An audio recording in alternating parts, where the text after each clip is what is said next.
400, আমার 441 কি সময় চক্রবৃদ্ধি। আর সুদের বছরটা কত? 2 2 আছে। 2 আছে মানে 400 আমরা কি করবো? বর্গমূল করবো। যখন 2 থাকবে বর্গমূল করবো, 3 থাকলে ঘনমূল করবো, 4 থাকলে বর্গমূল করে তার আবার বর্গমূল করবো, এভাবে করবো আমরা। দেখো তাহলে 400 বর্গমূল কত? 20। 441 বর্গমূল কত? 21। কত?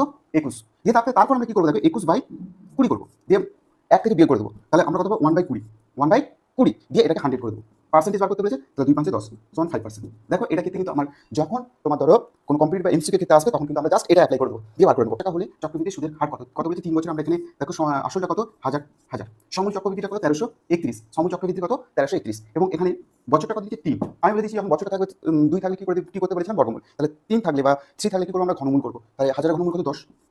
কত? 10। 1331 11 ঘনমূল কত? 11। তাহলে এটাকে আমরা 11/10 করবো। তারপর কি বলেছিলাম? 1 বিয়োগ করবো। তাহলে কত হয়ে যাবে? এটা 1 × 10 × 100 করে দাও। কত? 10। তাহলে আমার চক্রবৃদ্ধি সুদের হারটা কত? 10%। তাহলে কত ইজি।